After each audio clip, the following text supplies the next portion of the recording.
Welcome, brave souls, to the chilling depths of horror in detail, the realm where the shadows whisper ancient secrets and nightmares come to life.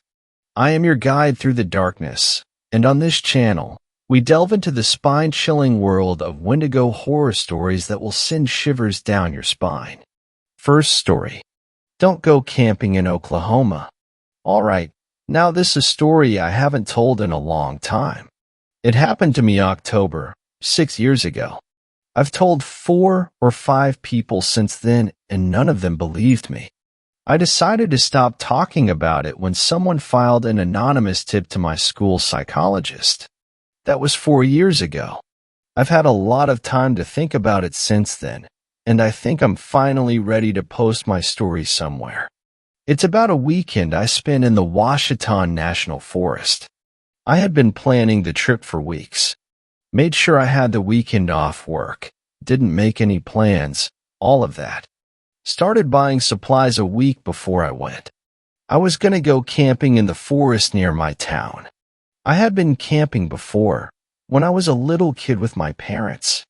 But never as an adult, never by myself, and never in this forest. I was so excited. Now, I'm not an idiot. I took all the necessary precautions. I told a few of my friends where I was going, when I was going to be there, and when I'll be back. I told them if I go missing to call the cops and all that. I brought an extra phone battery and enough food and water to last me a fucking week. I even brought along the 9mm that my dad gave me when I turned 18. Never shot the damn thing, but I figured it would at least scare off whatever the hell wanted to mess with me. I'm telling you all of this so you know that I'm not just some dumb kid who decided he wanted to take a trip to the forest one day and shit his pants 'cause he saw a bear. No, I knew what I was getting into. I was prepared. Just not for, well, this. Okay, enough backstory. I'll get on with it. I left around 6 in the morning. It's an hour drive from my place, so I was expecting to get there around 7. Ended getting there at 7:30, but I didn't mind. It was a lovely day, not a cloud in the sky, great weather. Camping in the cold and rain is miserable, so I was pretty content with my arrival time. I parked my car a ways away from the forest in a little clearing off the side of the road where I knew I would find it. I gathered my things, had a little snack, and headed off toward the forest. The next few hours are kinda boring, so I'll skip over them. All you need to know is that I made my way well into the forest, set up a camp, and started enjoying myself. Cooked myself lunch on the crummy campfire I made around noon. Watched a pair of birds dancing at each other. I even took a few pictures of some deer I saw with my phone. Couldn't get a good shot, but it's at least proof I was there. But something seemed off. You see, forests are normally kinda loud. Not like a city loud, but there's this constant background noise that is always going on. Rustling in bushes and leaves, birds chirping, and animals prancing around. When I first got into the forest, that was all well and good. But the later it got, the sounds just started to go away. Not all at once, it took the better part of the day for me to notice. But yeah, the sound slowly went away. Birds stopped chirping. Bushes stopped rustling. I stopped seeing animals too. That's what made me notice. At around 4 in the afternoon, I realized that I hadn't seen a bird in a while. That unsettled me, truth be told. But I steeled myself and kept enjoying the stay. I was feeling kind of lonely, what with the quiet and all, so I called up a friend and chatted with him till sundown.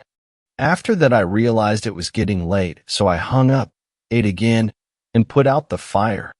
After a final assessment of my surroundings, a look at the wondrous night sky, I crawled into my tent to sleep. I kept the 9mm loaded right next to where I slept. Just in case, you know? Sleeping on the cold ground in the middle of a forest isn't that easy if you aren't used to it, and considering I hadn't done it since I was a child, I was having a little trouble. It was probably, just a rough estimate, 2 hours after I had lied down that I started hearing something in nature again. Now, if I had heard bushes rustling a few hours earlier, this would have been cause for celebration. But even Bear Grylls would get creeped out if it was the only thing he'd heard all night. So I did what any rational human would have done and clung to 9mm like it was the only thing keeping me from falling off a cliff. There was silence for a few minutes. The only thing I could hear was my own shaky breath. Then, prancing. Ba-da-da-dum. Ba-da-da-dum. Ba-da-da-dum. For footsteps in quick succession. No crunching of leaves or snapping of twigs. Just the steady beat. Ba-da-da-dum. Ba-da-da-dum. Ba-da-da-dum. It was getting louder, closer to my tent. I tried to peer through the fabric that separated me from nature, but I couldn't make out a silhouette. I clutched the rifle harder, scared as any person would be. I remember being sure that I would be safe, though. Even bears will rarely attack camps unprovoked. But that natural human fear, that was overbearing, making my mind wander and my hands shake. Ba-da-da-dum. Ba-da-da-dum. Ba-da-da. It stopped, close to my tent, just outside of my tent. I could feel its presence near me. It was totally silent. I knew that it couldn't have been a bear. It would be sniffing the tent right now if it were. I doubted that it was a deer. They don't come out at night. Perhaps a wolf? They normally travel in packs, and even if it were a lone wolf, it wouldn't be a threat until I heard growling. But nothing. Just silence. And then it screeched. That's when I knew that that thing wasn't anything I'd seen before. Nothing makes that sort of sound. It was like a cross between some sort of bird and a human, like the shit you hear in movies that possessed people with their heads on backwards make. That's when I let fear take over, in my bladder and in my hands. I fired the gun in its direction, and dear God, was that a mistake. It screeched again, and it scratched the tent, tearing through the fabric, leaving a massive gash in the side. That was my first look at it, if you could call it a look. I barely saw a silhouette through the hole in my tent, but I did see its long arms shredding the side of the tent. It was trying to get to me. I fired the rifle again, but I must have missed, because it didn't flinch. That was when the flight reflex took over the fight, and I only wanted to do one thing: run. I turned around and fiddled with the opening of the tent, trying to keep my eye on the beast attacking me, but also trying to secure my escape as fast as I could. I did it, and dove out of the tent, breaking into a full sprint. Behind me, I heard the thing still tearing into my tent. I thought that maybe it mistook its enemy or prey for the tent and not me. But that relief didn't last long. I wasn't far from the tent when I heard its rhythmic prancing again. Asterisk ba-da-da-dum. Ba-da-da-dum. Ba-da-da-dum. Asterisk FFF. It was faster than me, gaining on me. If I tried to outrun it, I would surely be caught. Just then, in what was either a moment of survivalist brilliance or suicidal stupidity, I stopped and dove into a thick bush near me. I remembered that many predators in the forest rely on seeing movement more than anything else. So if I could stay still, then it would not see me. That decision saved my life. It ran past me, stopping in the same place where I stopped. I didn't notice before I hid, but that spot is just under an opening in the trees. A pillar of light penetrated the oppressive dark, and, in the moonlight, I could see my assailant. It was pale, made paler by the white of the moon, and hairless. Thin, like it had not eaten in weeks. I want to say it looked humanoid, but comparing that thing to a human is just wrong. Its hunched back protruded out, making it look larger than any human. It stood on all fours in such a way that no human could. Its rear low to the ground, its long legs bent in such a grotesque fashion that it almost resembled a frog, ready to leap. It circled around, silently searching for me. I thought it was about to give up, but it threw its horrendous back upwards, and its legs straightened, and it stood on two legs, like a person, a deformed, horrific human. And then it looked at me. It looked right at me. It saw me, I know it saw me. Nothing looks at you like that without seeing you. I could tell you the color of its damn eyes, and I bet you that it could tell you the color of mine. I clutched the rifle close to my chest. Too scared to use it, too scared to move. I closed my eyes and waiting for it to pounce, and then va-da-da-dum, va-da-da-dum, va-da-da-dum. I opened my eyes and it was gone. I didn't move for the rest of the night. I fell asleep in that bush, cuddling with the rifle, until finally being awoken by the sounds of birds. Birds, thank God, birds. It was already daylight. The next morning, I wearily stood up, using the rifle as a crutch to support my aching body. Things seemed to be normal. The forest was speaking once again, and birds and deer aplenty were in sight. I stumbles back to my camp to find my things mostly as I had left them. My tent was unsalvageable, but I took my backpack, had something to eat, and I left, just like I had planned. The entire trek back, I didn't stop looking around for that thing. I didn't let the gun leave my hands, either. It wasn't until I got to the car that I relaxed, calling my friend to tell him I was heading home. I didn't tell him about what had happened last night. I was still trying to process it myself. Shit, I don't think I understand wholly what had happened until after the car ride home. And that's where the story ends. 6 years ago, and I haven't gone camping since. I haven't seen the thing again, nor have I heard of anyone who's seen it. As a whole, my life has moved on completely. But I will never forget that thing. I will never forget how it stared at me, and how it just left. It knew I was there, but it left. Why did it do that? I don't think I'll ever get an answer. Second story. I encountered a wendigo while making a remote border crossing. We've got crows back at home. In my town, we see them every day. Sometimes solo, sometimes in a group. I am well aware that a group of crows is referred to as a murder, but despite this ominous label, they're pretty shy and generally fly away at the first sign of danger. But the pair of big black birds circling the point across the lake were something else entirely. I know that around the Canadian border ravens become more common than crows, and this is what I suppose they were. But these were really big, too big, possibly bigger than an eagle. And as they circled the point, the calls they made were unnerving. Nothing like the caw of a crow. The sounds were screeching, drawn-out croaks, as though to make sure that every creature on the lake was aware of their presence. I kept quiet from my vantage point 200 yards across the bay, and the travelers I had in my charge knew enough to keep still and silent. We were 3/4 done with our journey that had begun at a clandestine location outside of Aticoken. I never thought I could become a smuggler, but here I was, tucked under ancient white pines with a man and woman who were essentially strangers to me. They watched the huge birds with me, whispering back and forth in their native language.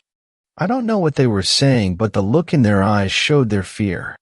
And these people have seen things in their homeland bad enough for them to leave with nothing more than a few possessions, and then give all of their money to a stranger who arranged for me to take them through the wilderness to cross the most remote section of the largest unguarded border in the world. Traveling by canoe along a route that my ancestors have traveled since long before there was a border, we had crossed the imaginary line last night. And by this time tomorrow I planned to load them into a van that would be waiting at a trailhead near Ely. This was where we would part ways. For now we were preparing to break camp at a campsite known only to me. I carved it out of the timber a few years ago, and it is able to conceal not only a tent, but a canoe as well. There's not much canoe traffic this time of year, but I was doing a final check to make sure the coast was clear when the birds showed up. Figuring there must be something along the shore holding their interest, I fished my binoculars out of my pack to get a closer look at the sinister pair. To the naked eye, it looked like a typical rocky point on a shield lake. A smooth rock shoreline gave way to a stand of sparse bulrushes with a couple of boulders. One of the boulders didn't look right. I realized that I was actually looking at a dead moose that had floated up there, likely a casualty from the moose season that ended the week before. That explained why the pair of birds were circling, and I pulled the binoculars away to study how the birds were behaving. They took turns swooping down low over the moose and then soaring higher than the treetops and letting out their disturbing calls. Then there was movement in the trees. I pulled the binoculars back up and focused in on the mix of birch and fir that was along the shoreline. At first, I thought it was a bear coming down to take advantage of the dead moose. But this was far taller than a bear. Then I saw the antlers. Some smaller trees parted, and then what at first I thought was a moose stepped to the water's edge. I've seen hundreds of moose in my time up here, but what I was seeing now didn't make sense. Sure, it had antlers, and it was tall like a moose. But it was mostly without fur, and the color was all wrong, more of a sickly pinkish gray than the dark brown you would expect of a moose. I could see its ribs, and its front legs weren't really legs. They were more like long, gangly arms. Arms that ended in long, bony fingers. Even though I was about 200 yards away, I could see the glint of fangs. It stepped from the trees to the water's edge. It paused and looked up at the circling birds. It let out a scream that hung in the air. One of my travelers let out a whimper, and I turned, put a raised finger across my lips. I knew we were out of sight of what any typical animal or person could see, but this was far from typical. I flashed back to many years before when I stared wide-eyed at my grandfather as he told stories around the campfire. Flames flickered and birch logs crackled as he described an evil spirit called the Wendigo. Many generations ago, a lost hunter turned to cannibalism to survive, and his evil deed transformed him into a horrific beast.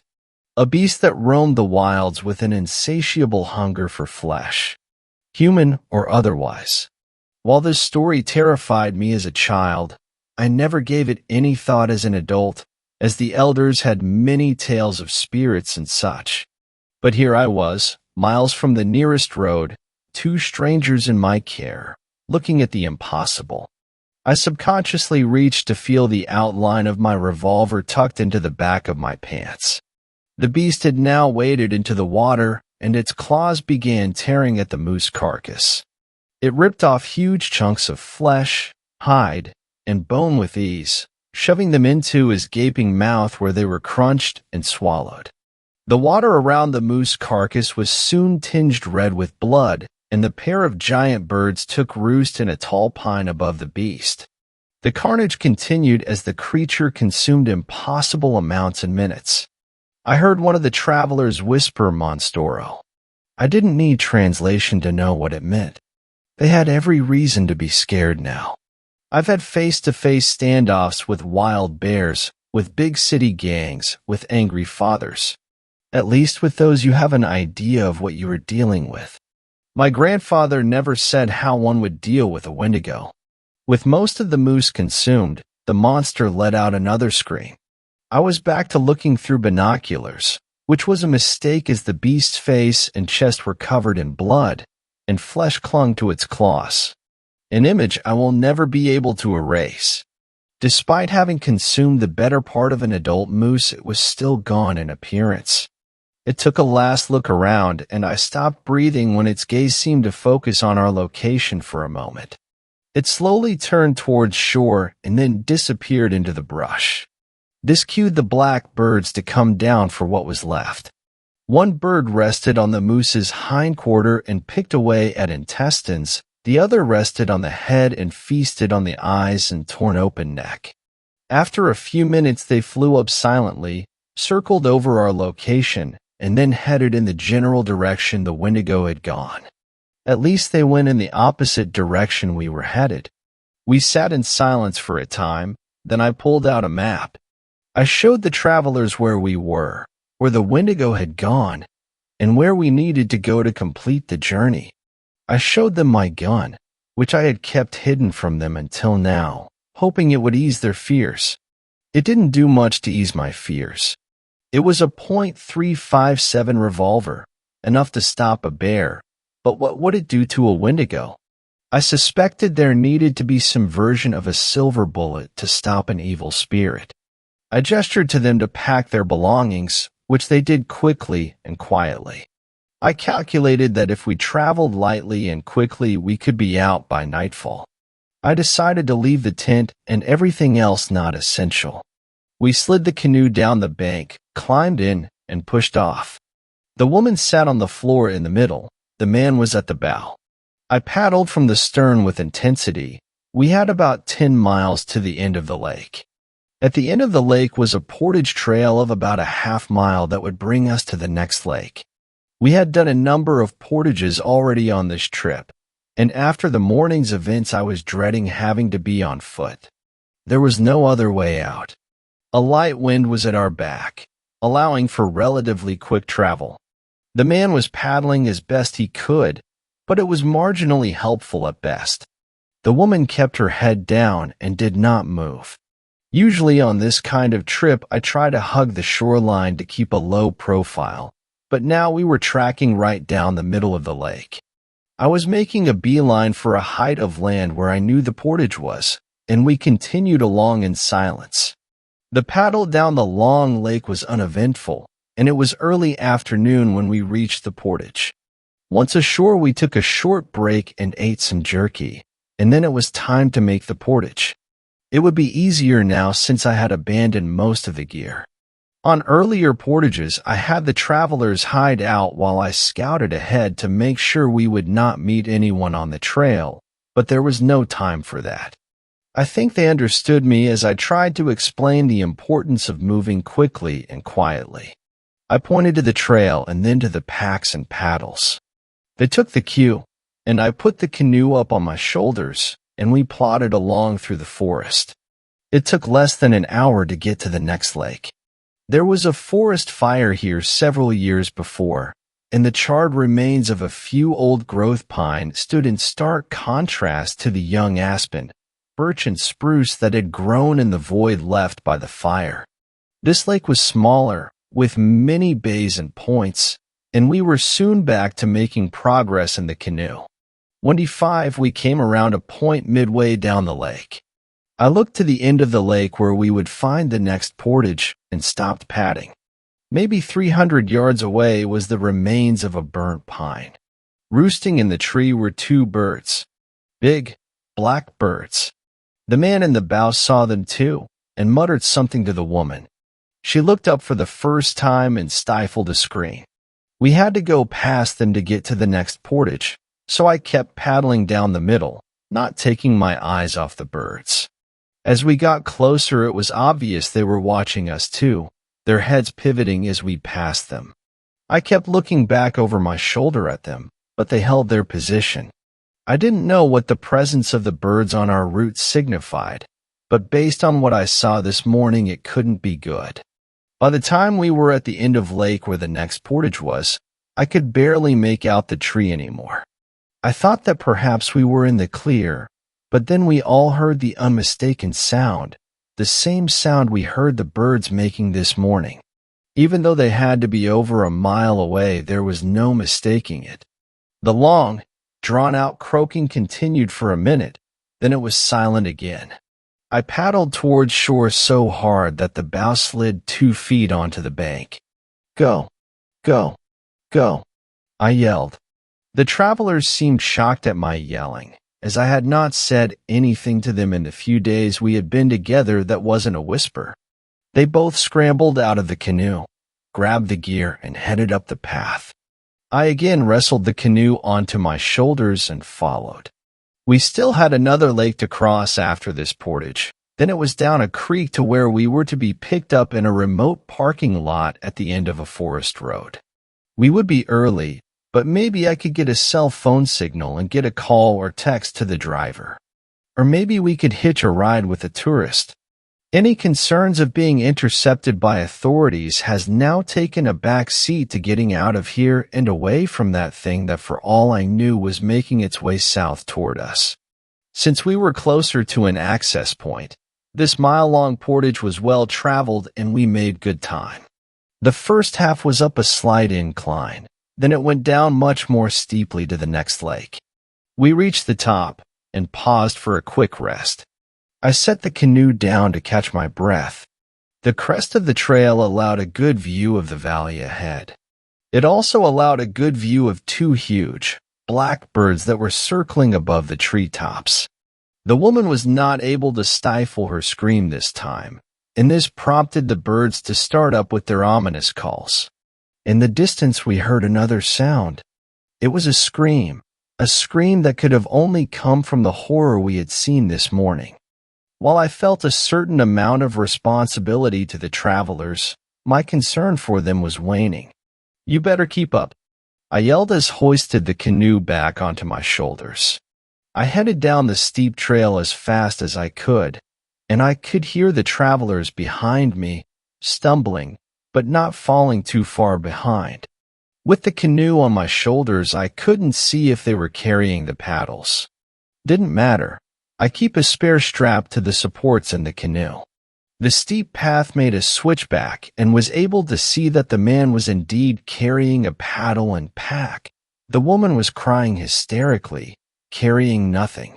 The path here was steep and rough, with many large rocks and roots creating potential tripping hazards. The birds were circling overhead us now, their croaks echoing off the hillside. We heard the distant scream again, although this time it didn't sound so distant. It was not possible for us to move any faster, but I took care to be sure-footed. I could see we were nearly to the bottom of the hill. Once there, it would be level ground to the next lake, which was now only a few hundred yards away. I made it to the bottom of the hill where the well-worn path went through a series of large roots and then turned to dirt. Once to the dirt, I flipped the canoe off my shoulders and let it land on the hull. The travelers were coming up 50 yards behind me. I grabbed the bow of the canoe and started dragging it, hoping the man would catch up and grab the stern. I started to yell at the couple to hurry, but I was interrupted by another scream from the beast. It was coming from our right, and I could now hear branches breaking and what sounded like breathing and snarling. There was no reason to think that the lake would offer refuge from this thing, but it seemed like a better option than facing it here on the path. The man was almost caught up to me, but he stopped to see where his partner was. She had tripped on a root and was now screaming, not sure if it was in pain or terror. Probably more terror, as the Wendigo had broken through the brush along the trail and was now 50 feet behind her. She looked back at it and let out what she meant to be a scream, but came out as a yelp.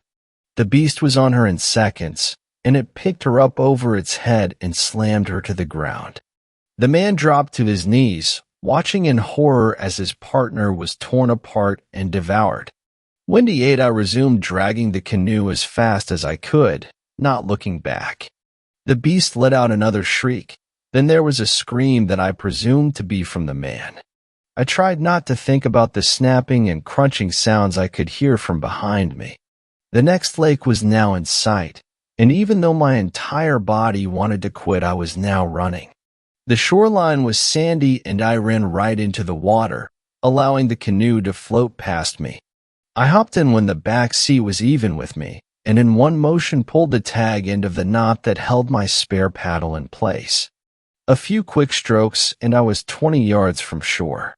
The screams of the beast continued, and the black birds that had been watching the bloodbath from treetops now were starting to swoop around me, getting closer with each pass.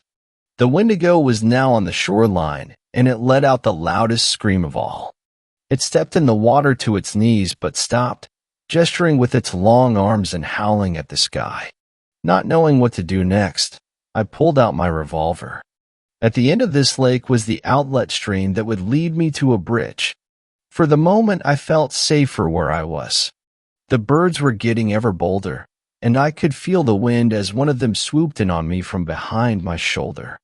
It wheeled around over the bow and came right back at me. It reared back at arm's length with its wings spread and its talons coming right at my face. Taking advantage of a perfect opportunity, one pointed the gun barrel at the bird's center and pulled the trigger. Black feathers flew, and the now silenced bird landed in the water and strangely sank out of sight. The other bird flew up high and then quickly descended, coming right at me. I had the gun raised, but the bird did not offer a good target, and it flew past my head. Sensing weakness, it circled around and attacked, pecking me on the back of the head with its massive beak. I had to be careful not to tip as I tried to fend it off with the paddle. More determined than ever, the bird came back at me. I fired twice, missing both times. With 3 rounds left in the gun, I knew I better choose my next shots carefully. The bird came from behind me again. This time it wheeled around quickly, planting its talons on my chest and pecking at my eyes. My attempts to fend it off with a fist were not successful, and it got a hold of my eyebrow. I could feel flesh pulling away from my skull, and I pointed the gun right at it, and even though I thought the barrel was pressed right into it, I still missed. I resorted to using the gun as a bludgeon that I slammed into its neck. This had a noticeable effect. It let out a deep croak and let go its grip. I was not watching the Wendigo at this point, focused on the dark feathered assailant. I could hear it, though, as it let out shrieks and screams louder than a siren. The remaining black bird, shook up some from the pistol whipping, flew in a crooked path now, obviously having difficulty maintaining its course.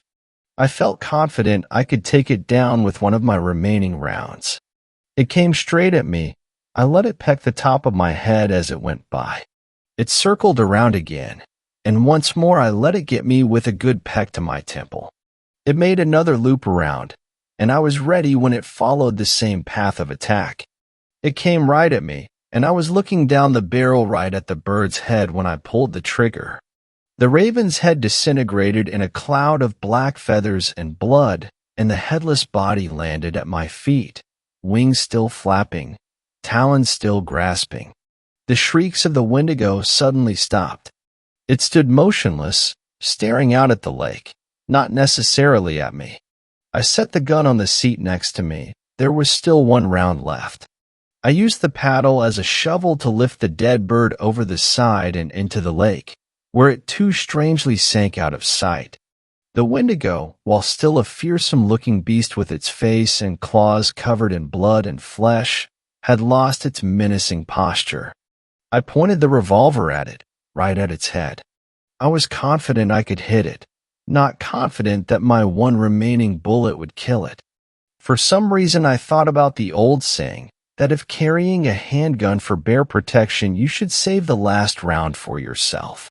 Pretty sure the old saying applies here. I lowered the gun and watched the beast. With its long bony arms hanging at its sides, it turned towards shore, and with 2 big steps it was crashing through the timber, heading away from the lake, away from me, away from my exit point. I sat quietly for a minute, trying to take all of this in. I could no longer hear the sounds of branches breaking. Was the Wendigo gone? Apparently they can't or won't swim. The ravens must act as seers or scouts for the Wendigo. Once they were eliminated, it was like a switch was flipped. I thought about the hapless travelers.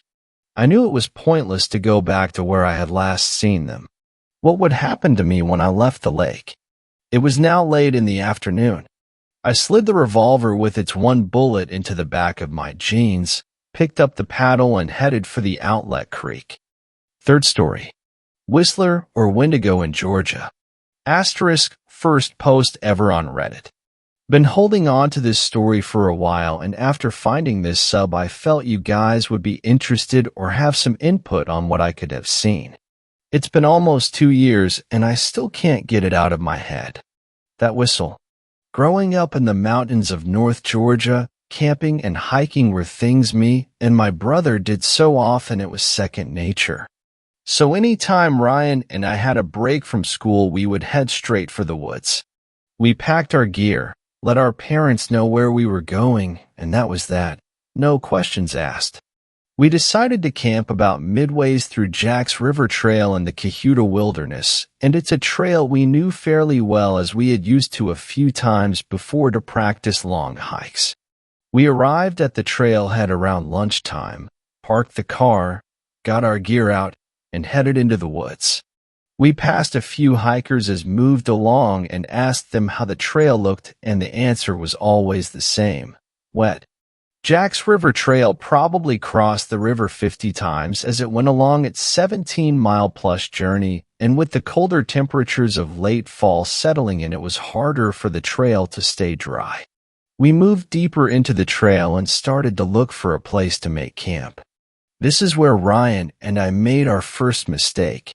You see, Ryan and I have this rule.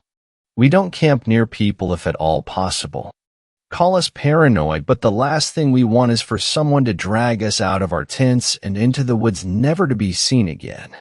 So we always camped a pretty decent ways off of the trail and in the area that wasn't popular with overnight camping. Roughly 2.5 hours or so, we found what we thought was the perfect place to set up for the 2 nights that we would be out. We came up to Horseshoe Bend and ventured about half a mile off the trail into a clearing and set up. We built a teepee fire lay for that night and pitched our tents on either side. After setting up and unloading, we decided to walk back to the trail and go exploring around some of many swimming holes Jack's River had to offer. This was during Thanksgiving break, and I remember being surprised at how few people were on the trail. Maybe it was the weather or the fact that this was early in the week, but there didn't seem to be anyone hiking, much less staying the night. Around 5 o'clock, Ryan and I headed back to camp to start our fire, make dinner, and settle in for the night. As soon as the sun began to set, the cold rushed in. We added more wood to the fire, sat close, and just enjoyed conversation. Ryan was 2 years behind me in school. I was a senior and he was a sophomore, but growing up we had always been close. We always hung out in the same groups, played the same sports, had the same hobbies, etc. Around 9, we were settled comfortably around the fire. I had just texted our mom to let her know we were safe and getting ready for bed, and I remember we were talking about dreading going to our grandparents' house for Thanksgiving and having the same awkward conversations we had each year with family we only saw on holidays when things started to get strange. We were no stranger to sounds in the woods, and these woods were full of animals, from deer to black bears and even the random wild boar. If you were in the woods enough, you learned to distinguish certain sounds, and what we were hearing I can only chalk up to as odd. What Ryan and I heard was what sounded like someone sneaking around slowly just out of eyesight. With an animal walking on 4 legs, you hear a tighter group of steps, but what we were hearing sound very distinct to what a human sounds like when walking slowly or trying to move without making much sound. I remember we both pulled out our flashlights and shone it in the direction we felt the sounds were coming from, but that is what was so weird. Whenever we would fix our lights on a spot we thought the sound were coming from, the location of the sound would suddenly change.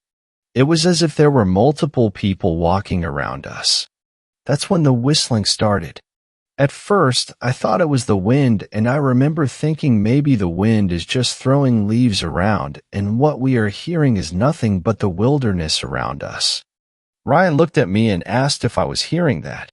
I didn't answer and was trying to focus hard on each individual sound.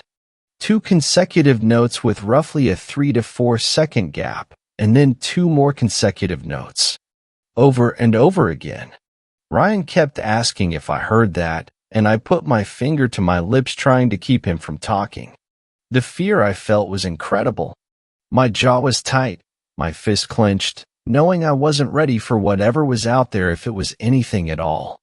The whistling continued for what felt like forever, but thinking it through was maybe 5 minutes when Ryan finally yelled out into the darkness. "Hey, quiet." The whistling stopped. The crunching of the wood stopped. Nothing. I was pissed. I looked at Ryan with a "what the hell" look, and he shrugged his shoulders. "I had to do something," he said. I just shook my head. We sat there in silence for a few minutes when the woods erupted with noise. Something or someone was running in a circle around our campsite. The whistling came back. 2 consecutive notes with the same 3 to 4 second gap, and then 2 more consecutive notes. How could someone whistle this loudly without cracking while also running? I was done. I stood up shining my flashlight in all directions trying to catch a glimpse of whatever was screwing with us. Nothing. It felt close enough to touch, but we never saw a thing. That's when the movement stopped, but the whistling was still constant. It was so loud. Inhumanly loud. I looked at Ryan and told him to call the police. Now this is the part one will never forget. The part one never liked to talk about. While Ryan was on the phone with the dispatcher and telling them our location and what was going on, I stepped around the fire towards my tent. Inside my bag, I had a 6-inch fixed blade that I always carried and thought I would feel a bit more comfortable with it in my hand more than just my flashlight. As I went to unzip my tent, trying to keep my eyes toward the woods. I heard some movement directly in front of me. I swept my light up in front of me, and for maybe 2 seconds I saw it. Whatever this person or thing was, it was about 5 feet up in a tree. Everything about it was long. Its arms, legs, neck, fingers, everything. And it was fast. As soon as the light hit, it launched backwards off of the tree.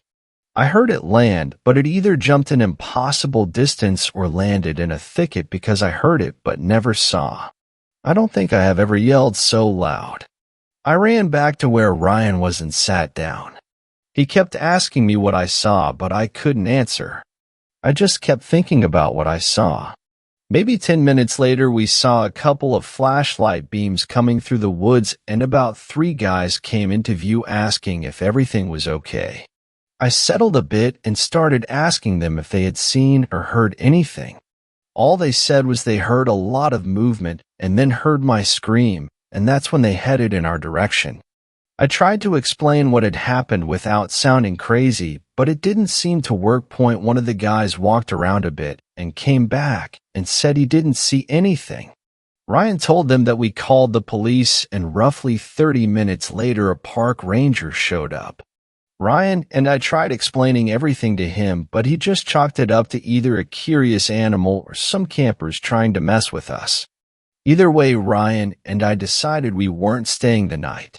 We packed our stuff up and walked out of the woods with the ranger.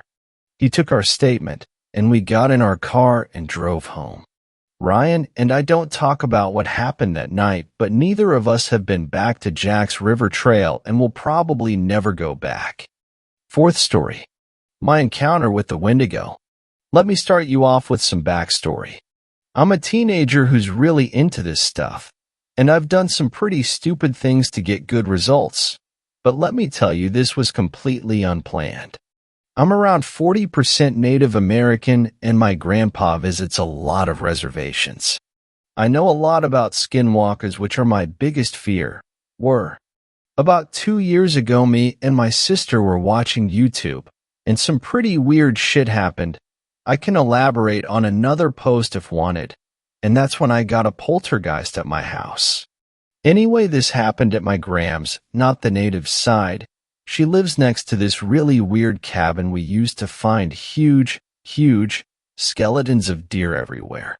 Her house is pretty standard, small 1-story with a basement and lots of wooded area. When I was 13, I was staying with my grandma. Now her house is fucked. It feels heavy the second you walk in. The air seems to cling to your lungs, and the entire place feels off. On this day, I had come alone, and my gram wasn't ready for visitors. She was getting ready to go to the store, which I didn't mind, but I didn't want to be alone, so I decided to take a shower. About a minute after she left, I went to the bathroom and got changed. Then I froze. I felt someone watching me, which I knew couldn't be possible because, 1, no bodies out here, and 2, even though her house was 1-story, it was elevated. The windows were around 7-inch off the ground. My grandma did this thing where she always left the window in the bathroom open, so I had a clear view of what was happening. Not only that, but I could hear everything. I started to panic because I was way too far from any doors and none of them were locked. Plus the bathroom door couldn't be locked. I stood still facing away from the window when I heard this bone-chilling, gut-wrenching, heartbreaking woman scream. It was coming from the woods near the cabin. Less than a minute later, I heard weird, almost clicky chirping noises. I hurried and closed the window. Big mistake. My heart sank when the window let out the loudest creak I'd ever heard. Maybe 20 seconds after I closed the window, I heard rapid footsteps right under the window. I whimpered as I saw what could only be described as a huge, blurry deer. The next day, I found footprints. They were three-toed and massive. I didn't go over there for a while after that, but me and my friend are planning on playing the Ouija by the cabin. I'll be sure to let you know how that goes. Fifth story. Don't ever camp at MT Magazine in Arkansas. This might be a bit jumbled, so I'm sorry. I'm just trying to make sense of it all. Arkansas is the natural state for a reason. There's nothing but forests, mountains, and more forests. My favorite place in this entire world is Magazine Mountain, located at a very convenient 45-minute drive east of me in the middle of nowhere. I had my first date with my ex-fiancée there. We visited it quite often. We split up for the stupidest of reasons. She claimed to not want to, and I still believe it. I visited the mountain that same day, only to find myself back in my hometown emergency room after being found unconscious and dying in a field in a neighboring town. Many months passed by. I found myself spiritually. I ended up in a career path that I wanted, removed toxic friends, etc. Things were looking up for me. One day I decided to visit a New Age shop. I walked in, and it was as if time stopped. The shop owner, a white witch, spoke to me and gave me an amulet to wear around my neck. Nearly 1 week later, I woke up in a cold sweat suddenly. Something told me to go to MT Magazine. I checked my work schedule for the week, and I had 2 days off in a row, luckily. I took advantage of it and packed my things for my hike. I wasn't sure what I was looking for, but I couldn't shake the feeling despite the voice in the back of my head telling me not to go. I didn't tell anyone except my mother where I was going. As soon as I left work, I went home, got my bags, my German Shepherd, and left for the next 2 nights. We got to the mountain. It was a beautiful drive as always, but it seemed to take longer than usual despite my bad habit of speeding. There were deer everywhere. I nearly hit one about 3 times once we entered the Ozark Forest. About halfway up the mountain, I was brought to a stop because of a huge vulture in the road. I didn't want to hit him, so I stopped, but he just wouldn't budge. It was strange because there was no roadkill in sight. Being a taxidermist, any time I see a vulture, I look for the animal corpse it's feeding on. I can't explain it. It just always interests me. After about 2 minutes of the bird not budging, I decided to move around him, continuing up the mountain. I couldn't shake the uneasy feeling I had once I had entered the forest, but I continued. Once I reached the top, I visited several of my favorite spots, and while wandering, I stumbled upon a new area near one of the cliff edges. The sight up on MT Magazine is something that is unmatched. However, there was nobody in sight, aside from the employees at the lodge. Not only that, but it was silent. No bugs, no birds, not even an echo from my voice. It was extremely unnerving. I headed to the lodge and ate at their restaurant. It was pretty good, but not the best. Once I left the restaurant, I grew extremely drowsy, which was strange because it was only 7 p.m., and I usually stay up until 1 a.m. most nights. I ended up falling asleep on the floor in some day room on the 2nd floor of the lodge. I woke up to my phone going off. My mom was blowing up my phone. "What's going on? Text me back right now. You're scaring the shit out of me." I was more pissed than concerned. My mother knew there's very limited service on the mountain, and I called her before I left. I replied angrily, "There's no service up here. I'll be home tomorrow evening." I decided to head to my car and sleep in there since I wasn't renting a room. I was homeless for a few weeks, so sleeping in my car wasn't too uncomfortable for me. It was about 9:12 p.m. when I got to my car. It didn't take too long to fall back to sleep, but I remember, right before I slipped into unconsciousness, I could hear someone outside my car window screaming.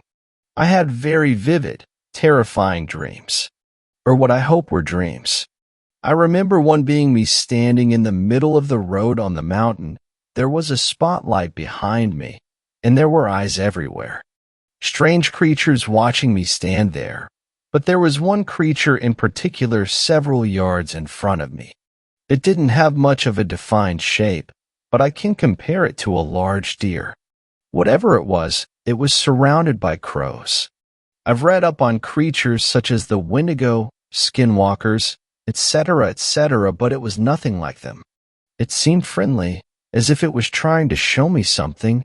I did not feel threatened, only frightened because of confusion. The crows did not scare me. Being a Cherokee Native American, I know that my totem animal is a crow. The large creature walked towards me after what felt like an eternity. It reached out towards me. In that instant, there was a bright blue flashing. I opened my eyes and I was in a different parking lot. There were blue lights flashing in my rear-view mirror. What the fuck? I said to myself, only to be followed by a tapping on my window. Ma'am, have you had anything to drink tonight? It took me a moment to realize what was going on, but I replied as I reached for my information to give to him. No, sir, I'm just tired. I didn't know where I was, how I got there, but I had to think fast. It was about 1:15 a.m., and I couldn't let the officer know how confused I was. I couldn't risk anything on myself. Eventually, I learned that I was in a town neighboring my own. I was nearly an hour from where I fell asleep at, but still had no clue how I got there. The officer did a sobriety test, searched my car with my permission, then wrote me a citation for driving left of center, and I went on my way. I still have no idea how I got home, what the dream meant, or why I decided to go to the mountain. Honestly, though, that's the least of my concerns. When I woke up the next morning, I logged onto Facebook. My bio stated that I was in the military. There were pictures I don't ever remember sharing or even taking. This mountain incident happened last night, but according to my phone calendar, it was 6 weeks ago. I don't know what happened or what to do. 6 weeks have passed within one night. Please help. I keep seeing crows everywhere. They're trying to tell me something. Sixth story. If you hear a baby crying in the woods, don't follow it. Pictures included. Last Friday, I was driving on a windy back road in the mountains of rural Utah. I was around 10 miles from the nearest town when my engine died. I pulled out my phone to look at the map. There was no service, but I downloaded a map of the area just in case. I saw that, if I followed the road, it was a 10-mile walk that wound back and forth along some back roads. I didn't like that idea very much. I also saw that the town was actually only 2 miles away as the crow flies. In a direct line from me, I just have to climb a little bit to cut my journey down. I shot a look up the mountain, left a note on my car saying what I was doing, and set off through the brush. That part of Utah didn't have much underbrush, just some scraggly bushes and the occasional tree clinging to life in the dry soil. I was making good time, and soon had shut off my phone's light to rely on the moon, which was a bright pearl in the sky. When my eyes had adjusted, it was almost like walking around in the daytime. The valley extended for dozens of miles to my right, and the weather was only slightly chilly with the wind. That was when I heard a baby's cry, low on the wind. It was far off in the distance to my left, slightly higher up the slope. I paused, listening hard. It came again, unmistakably the pinched short cry of a newborn infant. I paused for a moment before heading in the direction of the call. There was no one around for miles, and now there's this kid? After a few minutes of walking, I stumbled across what had to have been a 100-year-old cemetery. There were no headstones, just rocks marking the spots where the people must have been buried. I couldn't hear any more crying. I took a short video walking around the cemetery, which you can see here. I put my phone away in my back pocket, listening hard for the kid. I figured it must have been an animal. I thought I'd heard that coyotes could mimic human cries. Then I turned to look at the moon, only now noticing had been ringed by thick dark clouds. Almost as if on cue, the clouds rushed forward. Over the course of 5 seconds, the cemetery went from lit up by moonlight to pitch blackness. The clouds must have been covering every star in the sky as well as the moon. The darkness was complete. I couldn't see my hand in front of my face. It was so black that it seemed almost physical, enveloping and dulling each of my senses. Then the baby cried again from my left, loud and piercing.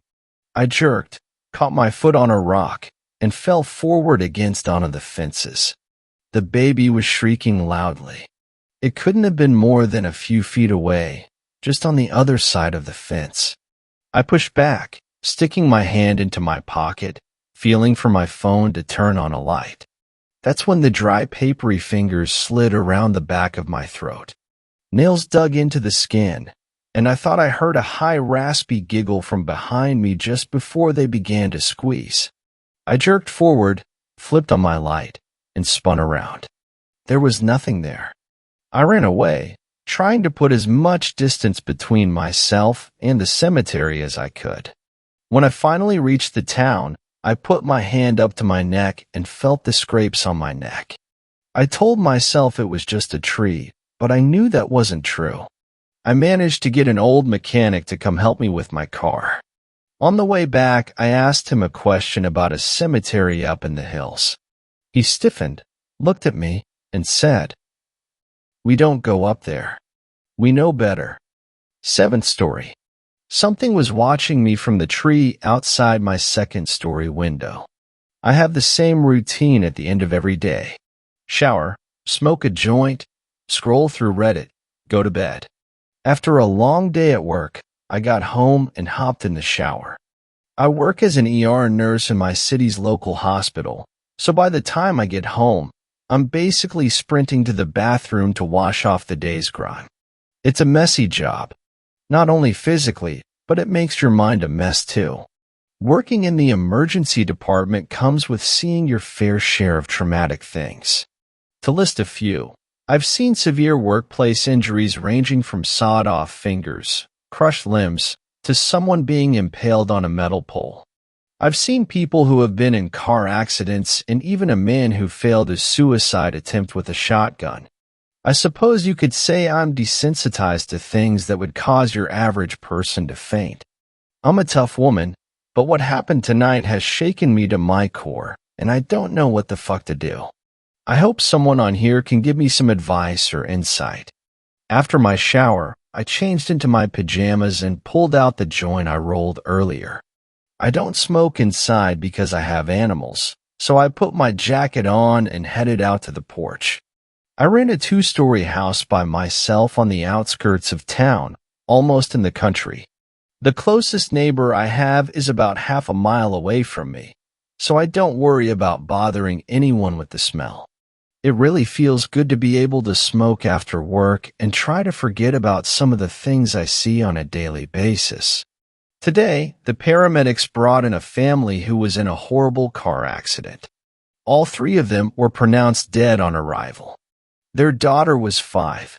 I needed to smoke to get their faces out of my head, and with every puff, they started to fade.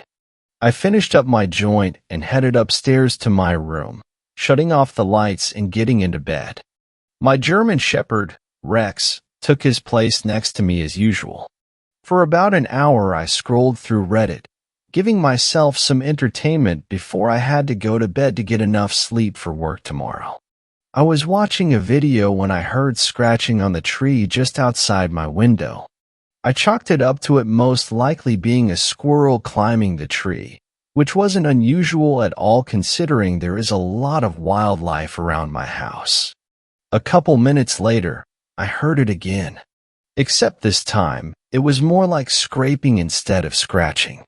I started to get anxious, but I honestly thought it was just the fact that I was high and getting paranoid.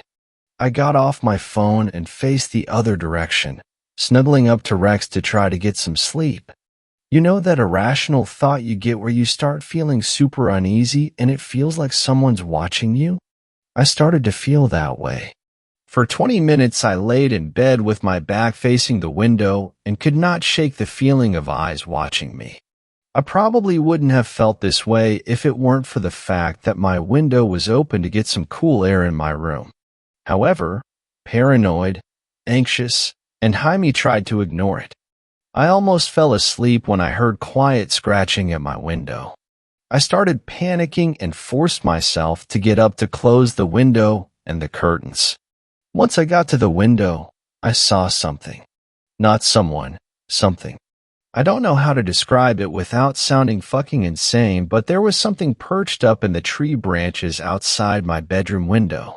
It looked like a naked man, but it wasn't a man. Its skin was white like a ghost, and the facial features weren't quite distinguishable. Its eyes looked so fucking hollow and empty. Its mouth was shut, but it almost looked like the skin was melted shut and rotting away. The thing was emaciated. Its face was sunken in. It genuinely looked like it was skin and bones. I have never screamed so loudly in my life. I slammed the window shut, locked it, and ripped the curtains shut. I ran across the room and hid behind my bed. Rex was growling at the window, just staring. I grabbed my phone over the bed and called the police, telling the woman that a man was in the tree watching me from my window. I had to tell them it was a man because I felt like they would think it was a prank call and not send anyone.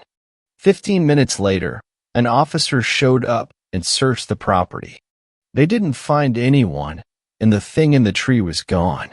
Since no one was there, the officer gave me a card with his number on it and told me to call if I see or hear anything suspicious.